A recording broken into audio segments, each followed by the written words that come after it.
What is up, Retromaniacs? My name is Mike. His name's EP. His name's Joe. We're not here to give you one. We're not here to give you two. We're here to give you 3 retro cards you need for your PC. And I did 1 and 2 on the right hand and 3 on the left hand. Am I ready to go today or what?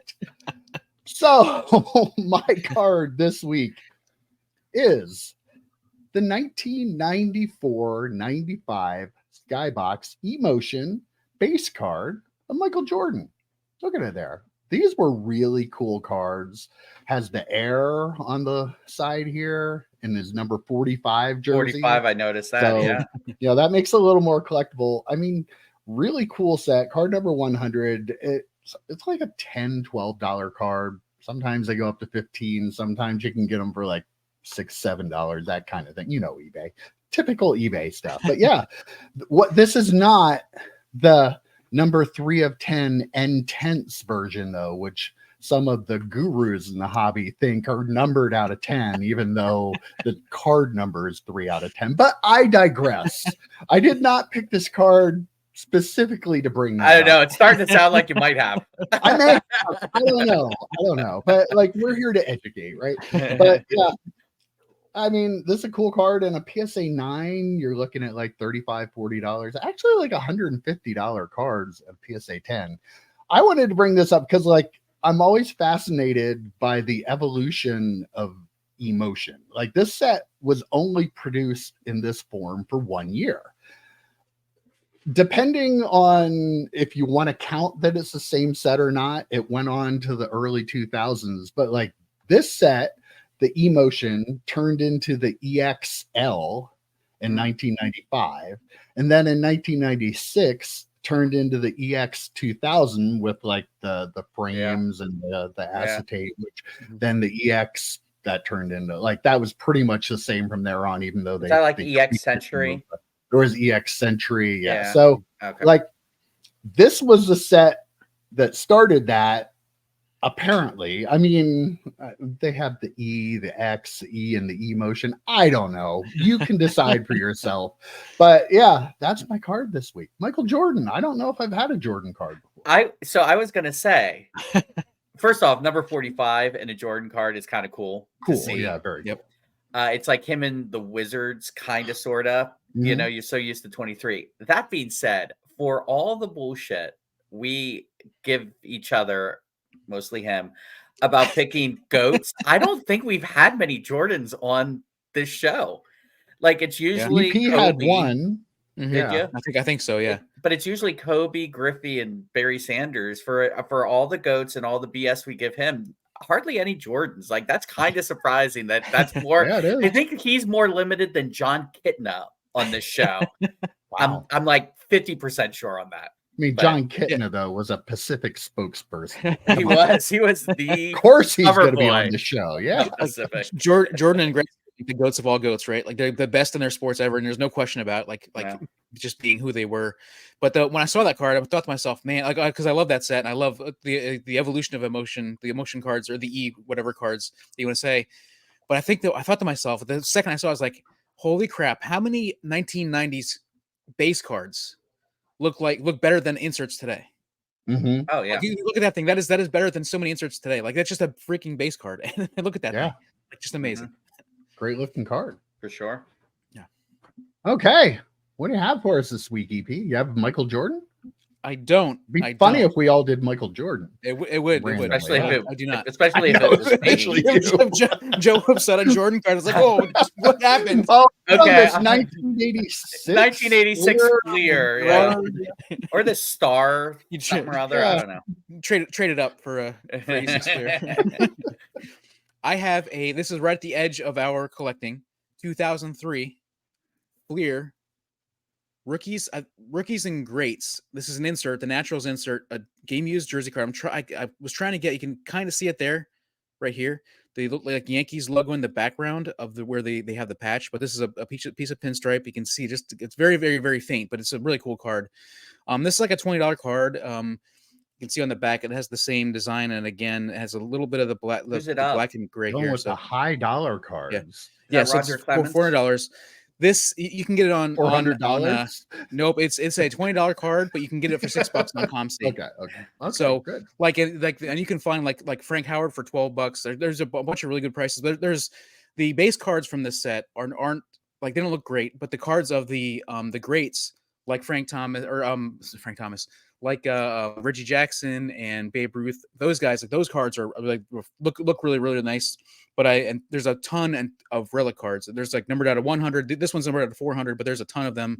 And you can find pretty much any Clemens? great from them. It is Roger Clemens. Did I not say that? Yeah, Roger Clemens. No, you didn't. Say And then I Roger asked, and you just like no sold me. Asking Listen, who it was.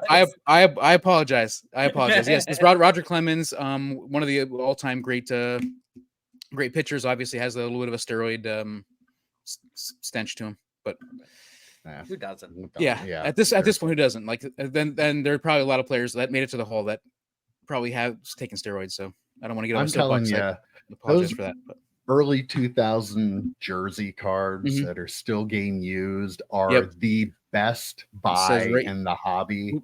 It says right there, like game worn jerseys. Says right, like numbered to 400. Like all of those, though, you can get any player pretty much, other than maybe Griffey and a couple others, in a jersey, a game used jersey card numbered like below 500 for less than $10.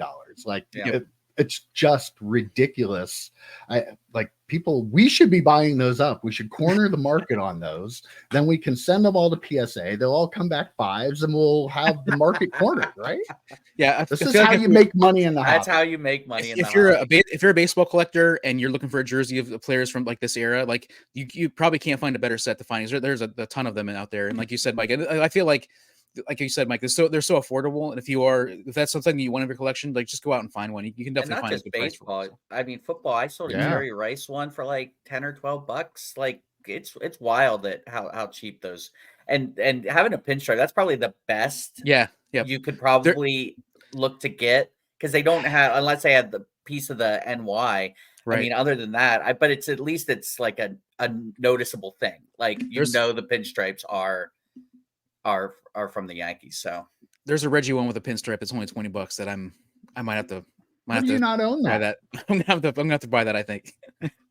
I'm gonna say though, I'm a little surprised that there was a Tiki Barber card you bought yesterday. A little surprised you didn't bring that one out, but maybe on another episode. So it's baseball season, so I got a couple football cards I've saved up for once football talk starts. Okay. But it's baseball season right now. It's happened. It's basically football season. That's old news. All right, Joe, wrap us up. It's never baseball season for me, so I'm going to go with the football card. We're going to go. So Mike, 2 weeks in a row, had really, really cool crossover cards with comic books. And both times I thought it was going to be this one, and it wasn't. So I'm like, I'm going to use this. I thought I had one in my PC. I really did. It's one of those false memory things where I think I've seen these cards so often that I just assumed I had one. So I went through my box, didn't find one. 1997 Metal Universe, Metal Marvels. I'm going to go with Marshall Faulk and Wolverine. Okay. Nice. There's a bunch of them. The sets, like 20 cards in the set, something like that. 20 cards in the set. You got 1 per 18 packs. There were 24 packs in a box. So maybe if you got lucky, you get 2 of them. They had like Jerry Rice with Spider-Man. The 3 they used were Spider-Man, Wolverine, and the Hulk. All the defensive players and like the offensive linemen got the Hulk. Oh, they had Captain America too. So like John Elway got Captain America. I went with Marshall Faulk because it's the only one I could find on eBay for under $10. Like I was going to say, I think I've outrageously priced, right? Barry is like $40. Barry and Wolverine, but it's like eBay again. There were probably some sales that were like $20. Someone put it at auction that ends at 8 a.m. or something like that. But the Marshall Faulk, I'm looking at one now. I might have to buy it. It's $2 with 90-cent shipping from Cleveland. It looks pretty cool. It's Wolverine in the background. You've got the Deadpool Wolverine movie coming out pretty soon. I mean, but those crossover cards, you did them for those 2 weeks. They're really, really cool. This is the one I thought you were going to use. And if you remember, 97 Metal Universe was such a weird set. It had like the players had like pieces of metal, like shoulder pads. Like it was, I don't like a Thunderdome kind of look. Yeah. It's just so different. And then like 98 Metal Universe was literally out in the universe, if you remember that. So they've always done some weird wild stuff. But the collab with Marvel was really, really cool. So I went with a Wolverine, Marshall Faulk, two of my favorite players. Wolverine, I mean, come on.